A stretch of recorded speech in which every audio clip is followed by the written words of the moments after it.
Hey guys, it's Snailbiter, and I've got another World of Tanks replay. This is the other Chiri replay that I wanted to show you guys. As you can see, it's a Tier 9 match on Live Oaks, and so this can give you, this hopefully will give you a bit of a sense of how the Chiri can perform in a Tier 9 match.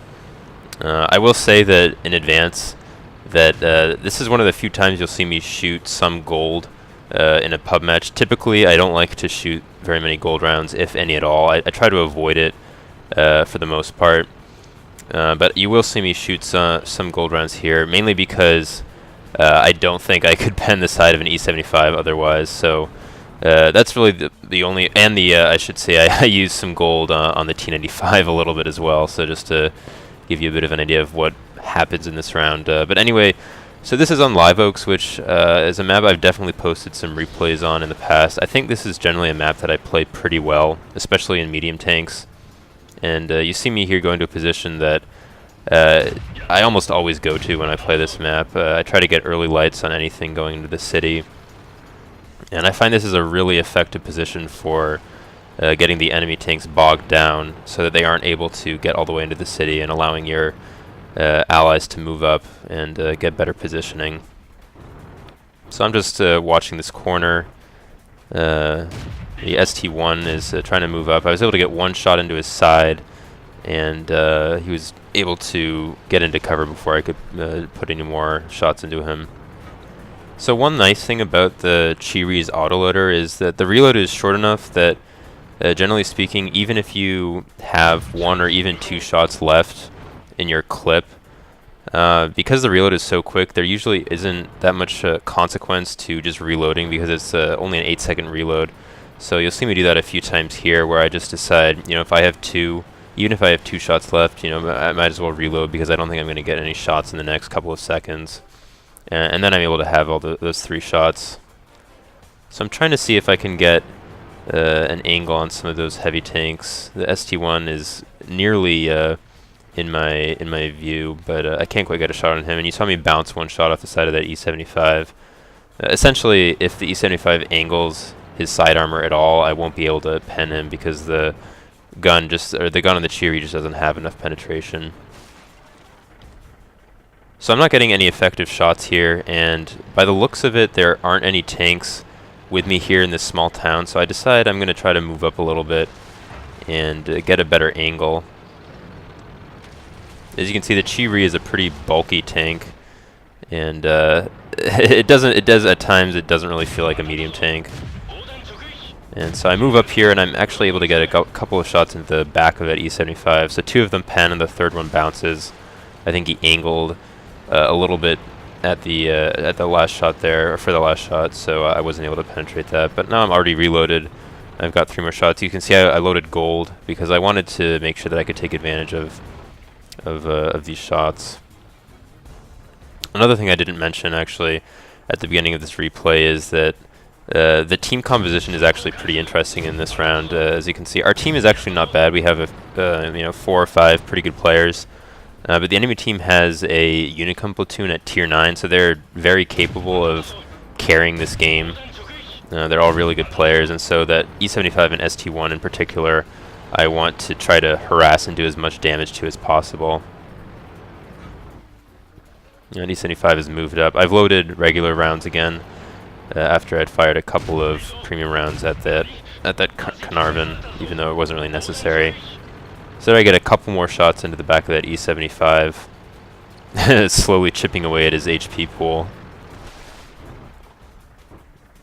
And now it looks like he's turned his front armor towards me, so I'm not even going to bother trying to shoot at him. I'm just going to back off. I'm also a little worried about that T95 there, although he's slow enough that I should be able to avoid him.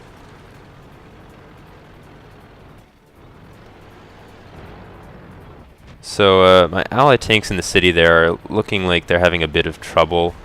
The ST1 and E75 both have taken some damage, and I wanted to go over and try to help, but I'm worried about this T95, so I'm trying to see if I can get around him and maybe shoot him in the back, but he appears to be looking in my direction, and I certainly don't want to risk going in front of his gun. There, the E75 backs up a little bit too much there, and I got a couple of good shots onto flat side armor that were able to pen.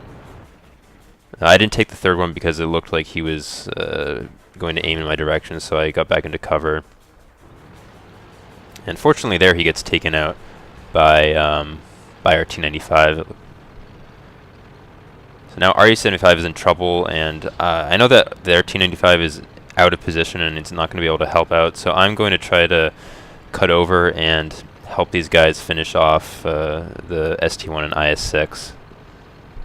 This is still a pretty close round, even though we have a 2-tank advantage. So as you can see, the Chi-Ri is not a very fast medium tank. Its top speed, I think, is maybe 41, something like that. And on flat ground here, it goes really only about 35 kilometers an hour. And so there the ST-1 was giving me back of his tank, and I got a couple shots there and took him out. I took the third shot at the lower plate of the IS-6, even though there was really no hope of that penetrating. But somebody else takes him out. So now there are 2 enemy tanks in the south that it looks like have killed off that entire flank, including the Foch, who is the only player that was part of that really good platoon that's still alive. And then there's this T-95 stuck out in the middle of the open, kind of, with that ELC. And those are the only 2 tanks that I'm really worried about that are still alive. Thankfully, the Yak Tiger kills the Foch, so now I'm really just only concerned about the T-95.